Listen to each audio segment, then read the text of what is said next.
to the mall. Besides, Mrs. Jenkins is in that walking club at the mall. You are in one sour mood today. Is this about your report for history class?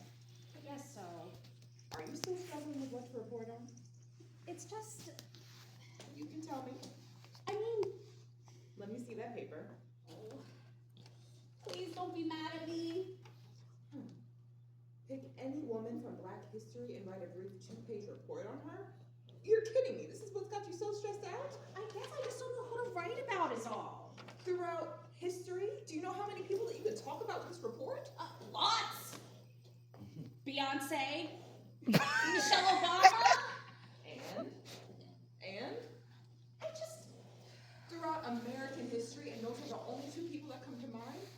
Oh, there are so many more than that. We're having a wrong as a parent. Oh, you haven't, Mom. No child of mine is going to struggle with basic history. Uh-oh. What are you going to do? I am going to pull out my old college acting classes and take you on a journey into history. No, Mom, that's okay.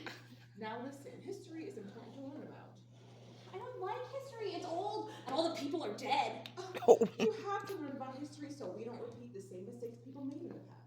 Learning about history can be hard. You're telling me, but it's important to remember that this world was a very different place long ago. So while learning about this stuff can be hard, we have to think about all the people that made this world a better place to live. Okay, so we could just watch a movie or something. Oh no, I did not take those acting classes to watch others act. I took them so I could put on a play in this room for my child. Mom, please don't. Mom, seriously, don't. What? Introduce me. What? Introduce me. Oh, why are we doing this?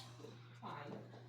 Ladies and gentlemen, friends and family. Oh, gather clap, clap, around clap. as we take you on a wonderful journey into history.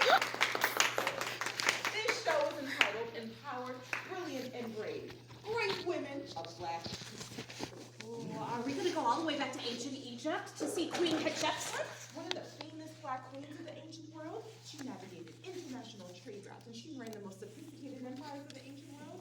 No, we weren't going to go that far back. Ooh, what about the warrior Queen Amina of the city of Zazao? From 500 years ago in Nigeria? Yeah, I just read about her. She was a remarkable warrior with an army of over 20,000. She made all surrounding kingdoms pay her tribute. Why are we doing all this if all of a sudden you do remember these women from Black history? I guess I just forgot about some of these women. When are you going to start your acting? I was going to start with one of my favorite women from American history, Sojourner Truth. That's a real name. Sojourner Truth. I always wanted a brother. I always wanted a brother.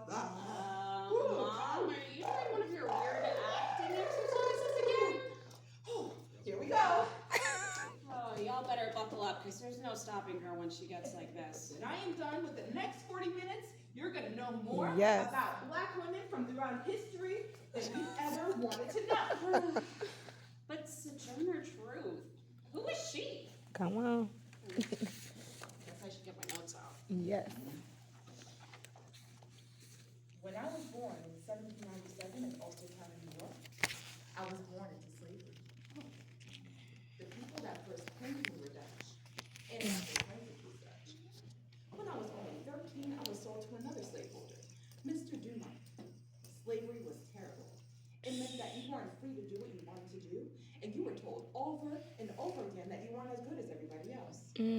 I suffered terrible abuse from the people that made friends to me. How awful. It was indeed. But later, I married a man named Thomas, and that was around the time that slavery was abolished. That means that it was gotten rid of in New York State, but not everywhere else. I escaped slavery, but my former slaveholder, Mr. Dumont, illegally sold my son to another slaveholder in Alabama. So, with the help of my friends, we made a lawsuit against Mr. Dumont, and I won. I became the first Black woman to win a lawsuit against a white man in the United States. And when did you start giving speeches? Well, it was 1843 that the Lord told me to hit the road. He told me to tell people that slavery was wrong and the way women were treated was wrong. The Lord told me to change my name to Sojourner because I was to go up and down the lane, showing people their sins and being a sign unto them. Wow. Afterwards, I was like, Lord, I want another name because everybody else had 2 names. So he gave me Truth because I was to declare the truth to people. You traveled and spoke out in a time when it was exceptionally challenging for a black woman to be heard. That's right, and ain't nobody said it would be easy. Mm. It's always been about demanding what is right. Oh, your fight for freedom and equality reverberates throughout history. History, child, it ain't history yet, but it's always been a fight for freedom and truth. Absolutely. The struggle for justice is ongoing, and your legacy reminds us to keep pushing forward. Yes, and remember, each and every voice counts. One step forward, no matter how small, is a step toward change. Now, if you excuse me, I reckon there's more work to be done wherever I'm headed. Farewell.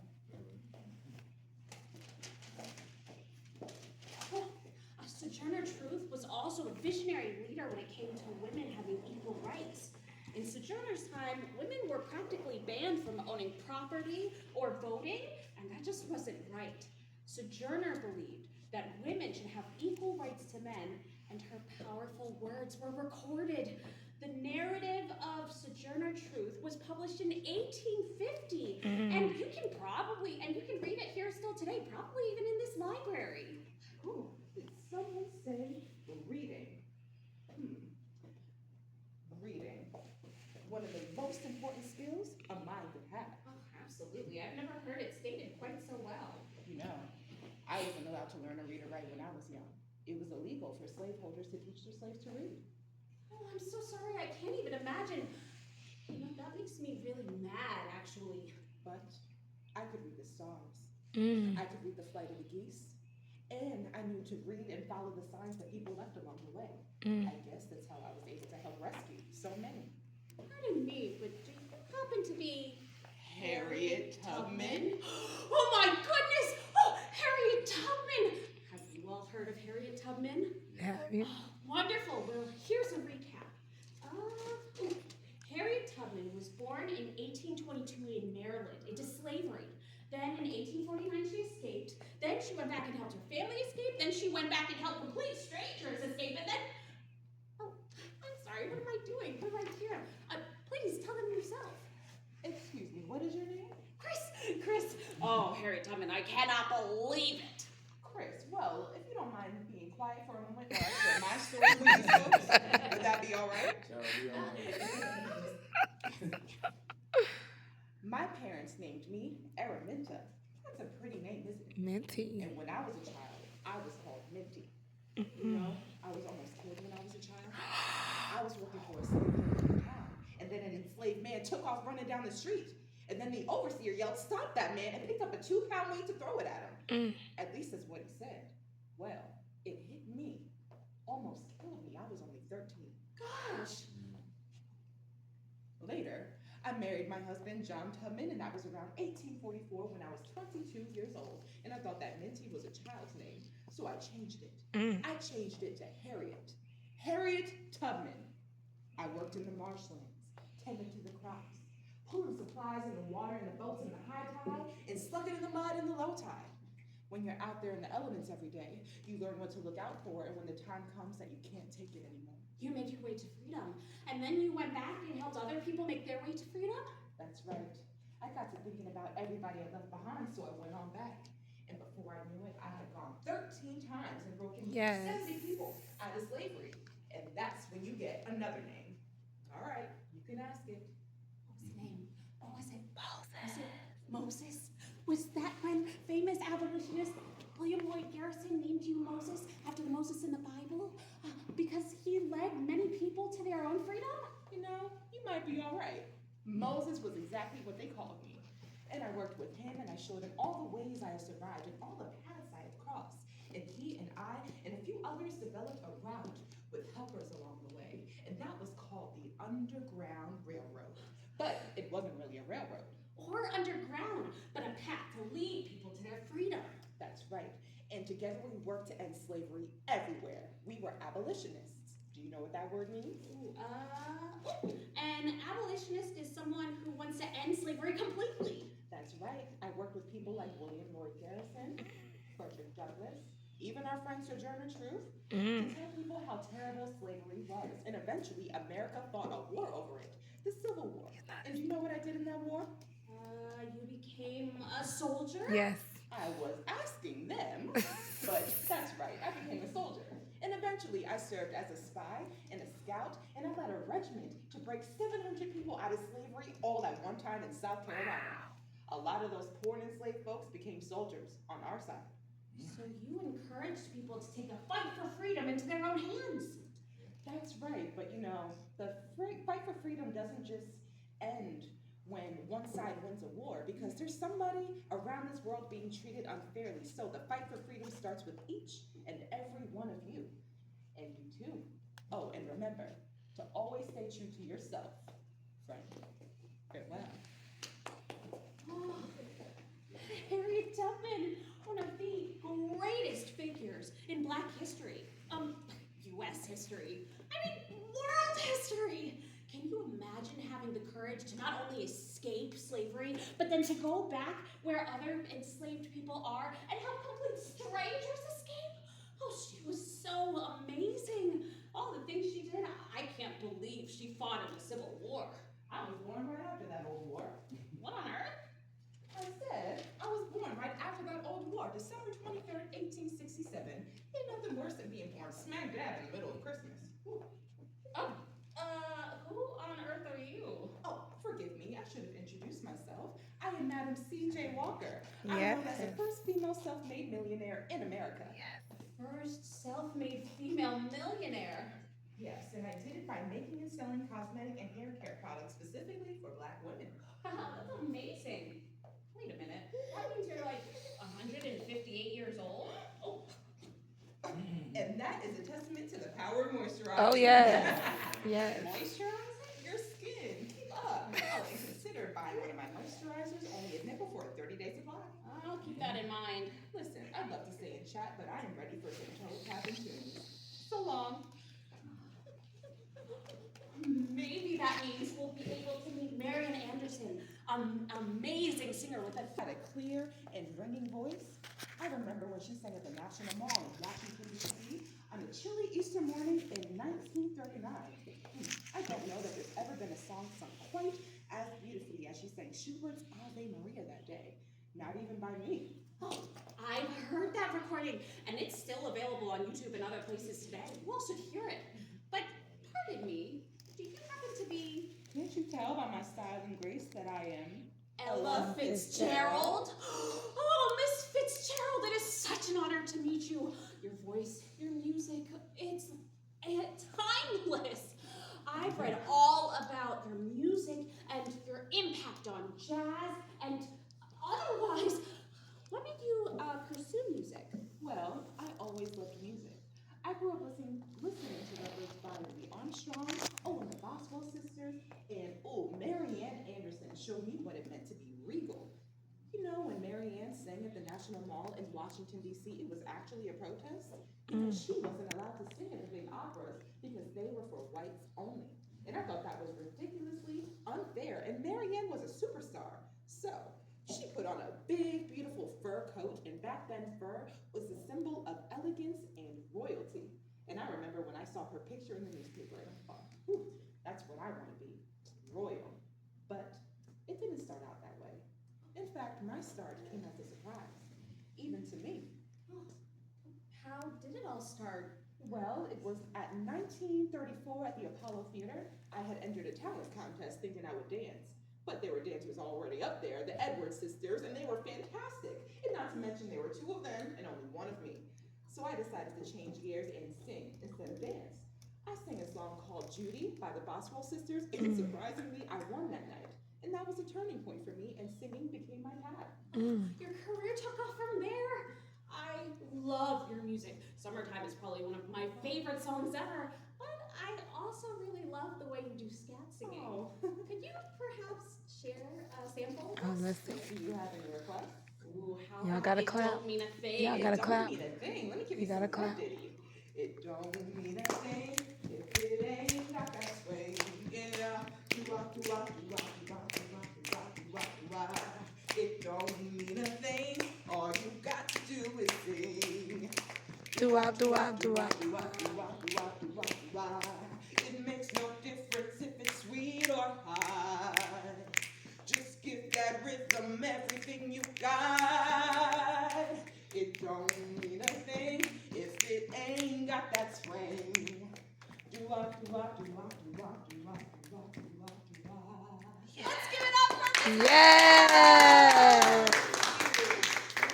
To me, music was freedom. When I sang, I wanted people to feel what I felt, to let go of their troubles even for a moment. I wanted my voice to be an instrument of joy and hope. It must have been exceptionally challenging, especially as a Black artist facing boundaries and barriers in the industry. Ooh, it was tough. Back then, segregation was the norm, and I faced discrimination and other issues because of the color of my skin. For example, one time, I was playing a club with other Black famous jazz musicians, Dizzy Gillespie and Illinois Jacket, and we decided that we were going to go ahead and play at a whites-only establishment, the Houston Music Hall in Texas. Wow. Well, it wasn't necessarily illegal for us to be there because the owner invited us. Even though we were Black performers, he knew that the whole place would fill up to watch the three of us perform.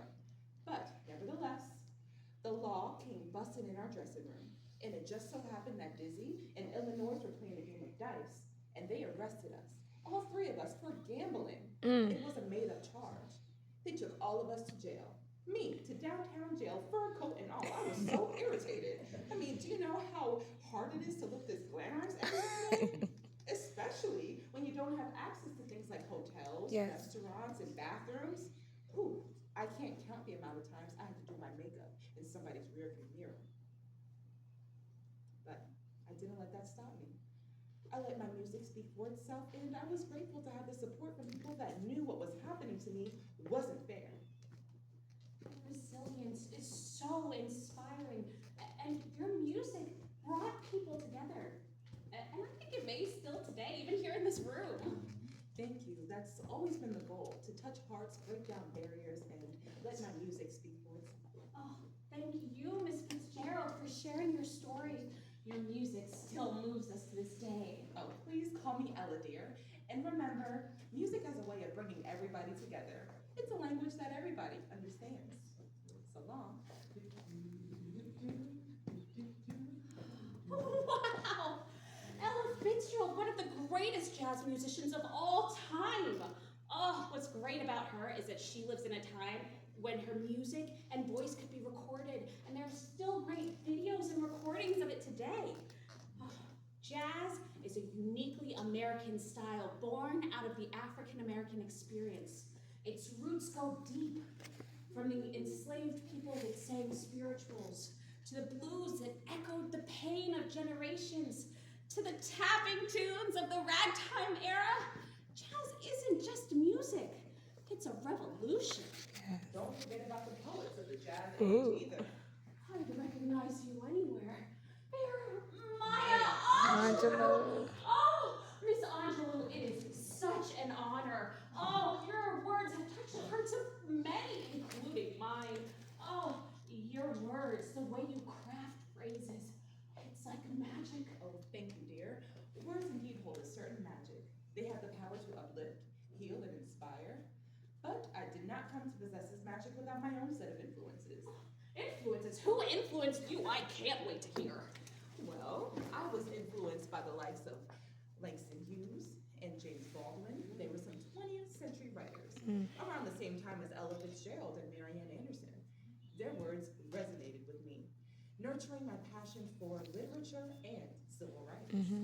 You know, we're both storytellers of a sort. I'm a visual artist, and you have written novels, biographical works, poetry, and more. Ooh, I believe in the power of storytelling. I delved into writing poetry, prose, and plays because stories connect us all.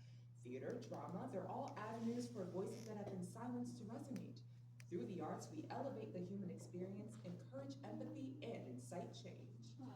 You have evoked emotions and encouraged thoughts with your works. You have touched the hearts of millions. Perhaps could you share one of your poems with us today? Oh, well, do you have any particular ones in mind? I've always been a huge fan of Caged Bird. Yes. That is a classic. Did you know that that poem was based off of another poem by a Black poet, Paul Laurence Dunbar? He wrote a poem with a similar theme many years ago, but here's my take of it. The caged bird sings trill of things unknown, but longed for still. And his tune is heard on a distant hill, where the cage bird sings of freedom.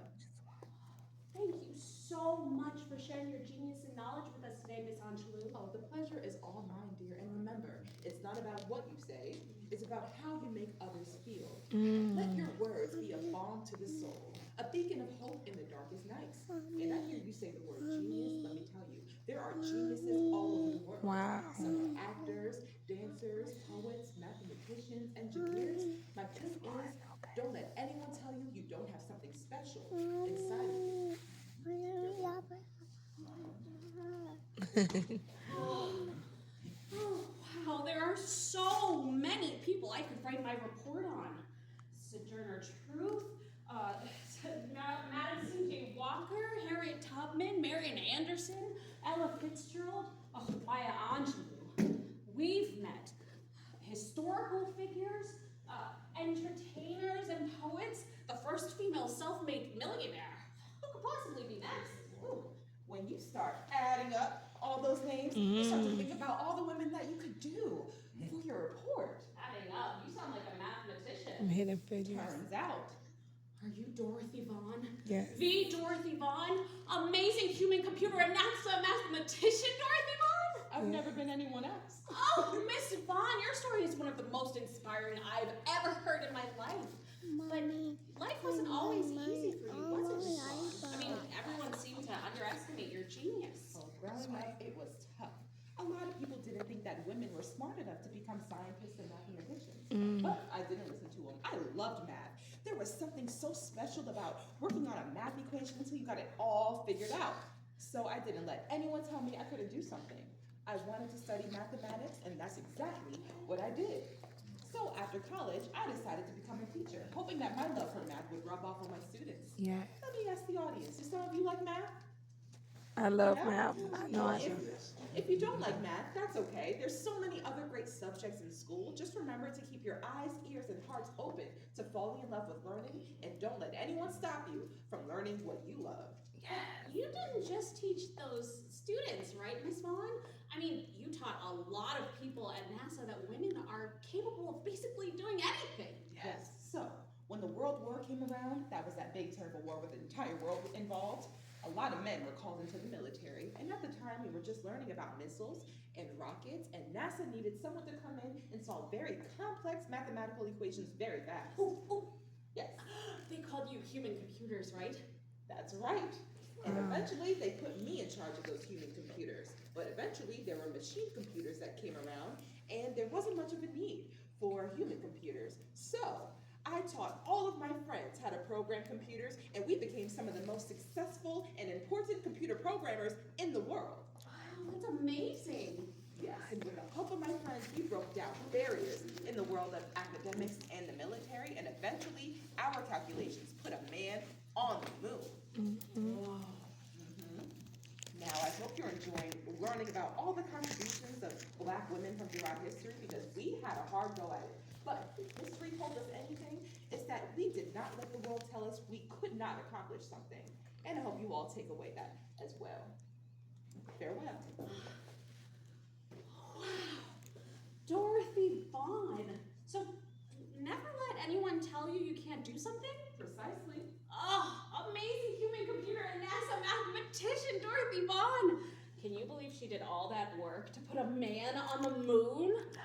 These women are all so amazing because they stood up for what they believed in. Yes. Sometimes it's just as important to stay sitting down than it is to stand up. Sitting That voice. down. Your Rosa Parks. Nice. Miss Parks, it's such an honor. Oh, you all. Just like Ella Fitzgerald said, for a long time in America, there was a terrible practice called segregation. That meant that Black and white people couldn't be in the same places, and that just wasn't fair. Well, the fight for equal rights was called the Civil Rights Movement, and Miss Parks helped start that movement. Wow, it's amazing to see you all sitting here together like this, on account of something I did. But it's important to remember that it wasn't just me. It was a movement that thousands of people participated in, and I certainly wasn't the first. Oh, yes, but you were remarkable. Oh, you're gonna let these folks think I'm some some sort of superhero, but I was just doing what was right is all. Why don't we show them what you did? Why don't you get us a couple of chairs and we'll show them what I did. Okay, I can do that. See, what I did was, I refused to give up my seat on a bus. Sounds simple, doesn't it? But it was actually quite a different thing when I did it. During segregation, black people had to sit at the back of the bus. And when a white passenger would come on board, the entire row of black passengers had to get up and move to the back of the bus. Why don't you pretend to be that grumpy old bus driver? Oh, do I have to? Sure, it'll help all of us understand what happened on that day. So, back to the story. There I was, sitting on the bus, minding my business, when the bus driver says, The bus is filling up. I'ma need those seats. Move on back. I've been sitting here a long time. I think I'll stay where I am. There are white passengers who need that seat, lady. Move on back. You know the rules. I don't agree with those rules, sir. I don't think they're fair. That's when the bus driver pulled the bus over. Miss Parks, the law is the law, and you're breaking it. There is plenty of room here on the seat right beside me. Miss Parks, if you don't move to the back of the bus, I'm gonna have to call the police and have you arrested. Now, there comes a time in your life when you have to decide what to do. Here I am sitting on a bus and I can follow a law that isn't fair to me. Or I can refuse to move and get hauled off to jail. Let me ask you young people, what do you think I should do? Do you think I should move and go against what I believe in? No. No. Or do you think I should stand up for what is right? Yes. And that's what it Or more like it, stay seated for Oh, what is okay. right? All Yes. right, that's what I thought too. Move along now, Miss Parks. Wow. Well, you're gonna have to arrest me because I am not giving up my seat. So, they arrested me and they took me to jail. Are you serious? I'm afraid so. But it caught the attention of the entire community. Even young people like all of you here today decided to come in and show support. A lot of people were tired of the laws that were not fair. And eventually, 1 year later, we earned the right to ride the bus like everybody else. Yes. It was a very brave thing that you did. I was just doing what needed to be done. But I've got to run.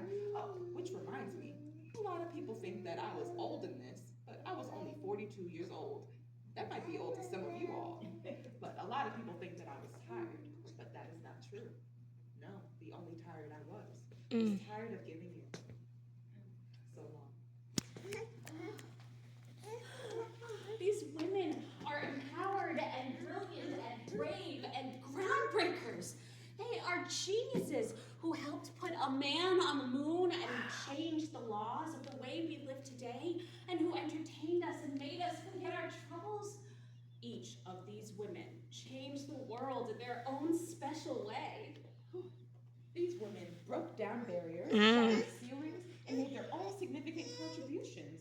Dorothy Vaughan, Maya Angelou, Harriet Tubman, and so many more, each with their own unique journey and impact. No way. You're Michelle Obama. I am. Oh, your husband was the first black president of the United States. From 2009 to 2017. Oh, but you were equally as influential. Oh, thank you. I had the incredible opportunity to speak for change and influence the world as First Lady. You know, I believe that the greatest threat to our country is the fact that Americans don't have adequate access to health care, mental health care, Yes. healthy meals, and all of those things. And- But I also believe in the power of individual people Yes. helping to make change. That's why the Obama Foundation, we work to give people the resources they need to help people and bring their ideas to helping people to reality. Yeah. And I think a lot of the women that we learned about today would be inspired by each and every one of you in this room. Only if you commit to making a difference. Dream big, young people. The fight for equality doesn't just stop today. And with one step forward, there could be 1, 2, or even 3 steps back. But do not be discouraged. Your work has left a lasting impact. Even outside of the White House, your dedication to education and empowering the youth continues to move us to this day. Neither Barack nor I would be here without the help of students and teachers along the way. We were students long before we were activists, and I think I see some groundbreaking change makers right here in this very room. Surely we can all be inspired by the amazing people we've met today. Before I go, I'd like to leave you with one of my favorite quotes. Is that okay? Oh, of course. You may not always have a comfortable life, and you may not always solve the world's problems, but If history taught us anything, it's that courage can be contagious and hope can take on a life of its own. Courage can be contagious. That's right, and I think we learned about that today here in this very room. Say, I'm not sure how much time you all have left, but I hope we get to learn about some of the women from the sports world. So long. Thank you so much, Mrs. Obama. Wow. First ladies, historical figures, civil rights heroes, entertainers and singers. Oh, we've met so many women today. Not to mention the amazing athletes and sports heroes that Mrs. Obama was talking about. Care to hit the ball around the court with me? No way. You're Serena Williams! You and your sister Venus are some of the greatest tennis players ever.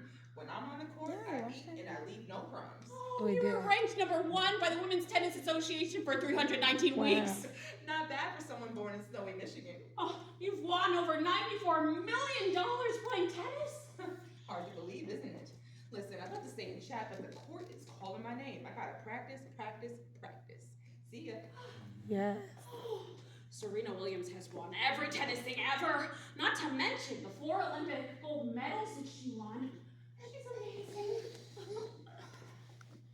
Oh, Wilma. What on earth is that?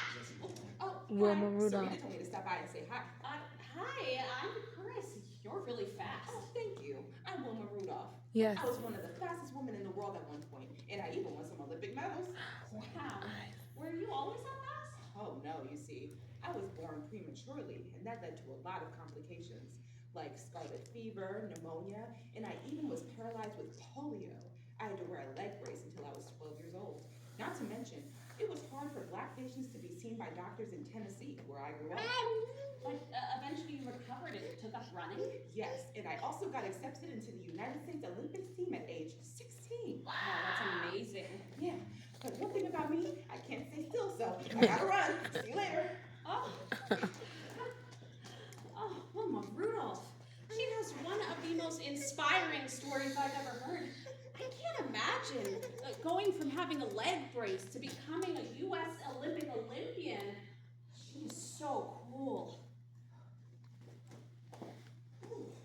That's a 3-point Basketball. shot right there. Swoosh. Are you a basketball Whoosh. Oh, yeah. Swoosh. I'm Cheryl Swoops. I was one of the Yes. first women recruited into the women's NBA, and I even won some Olympic medals, and I'm the first woman to Yes. have a Nike shoe named after her. Air Swoops, get it? Because of the swoop. Yes. Oh, anyways, want to play a game of one-on-one?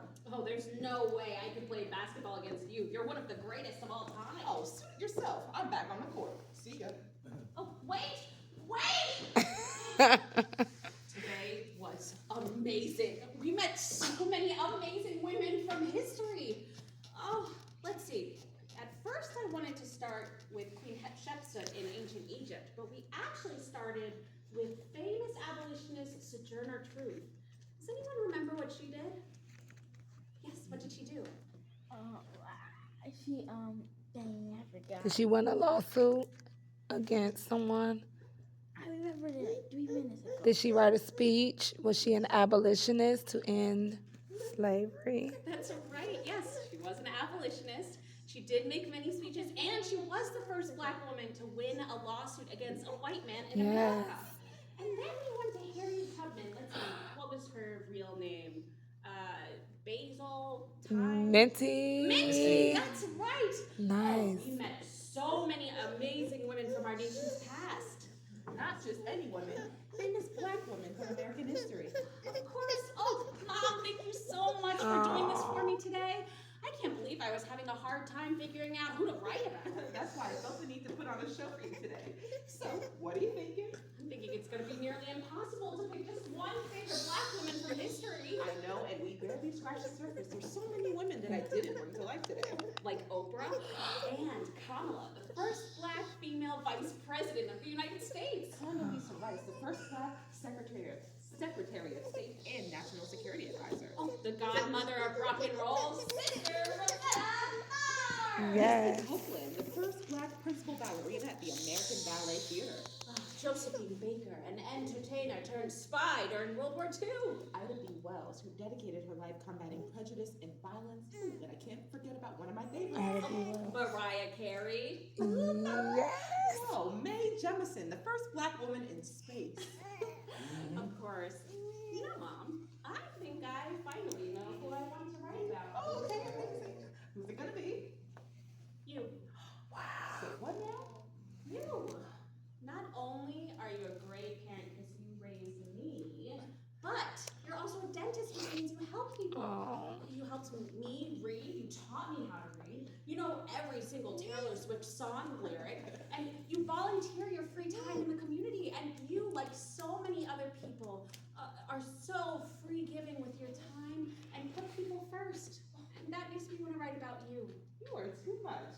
Okay, well, let's go get some ice cream and we'll talk all about your report. Of course, Yes. but first, thank you so much for joining us for Empowered, Brilliant, and Brave, Great Women of Black History. Beautiful.